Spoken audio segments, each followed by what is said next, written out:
اور ہم نے انسان کو مٹی کے خلاصے سے پیدا کیا ہے، پھر اس کو ایک مضبوط اور محفوظ جگہ میں نطفہ بنا کر رکھا، پھر ہم نے نطفے کا لوتھڑا بنایا، پھر لوتھڑے کی بوٹی بنائی، پھر بوٹی کی ہڈیاں بنائیں، پھر ہڈیوں پر گوشت پوست چڑھایا، پھر اس کو نئی صورت میں بنا دیا۔ سو بڑا برکت والا ہے اللہ جو سب سے اچھا بنانے والا ہے۔ پھر اس کے بعد تم مر جاتے ہو،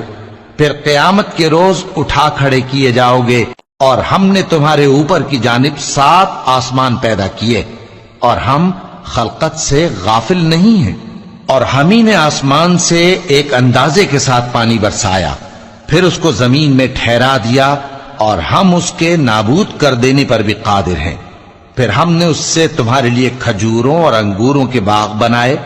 ان میں تمہارے لیے بہت سے میوے ہوتے ہیں، اور ان میں سے تم کھاتے ہو۔ اور وہ درخت بھی ہم ہی نے پیدا کیا جو طور سینا کے دامن میں ہوتا ہے، یعنی زیتون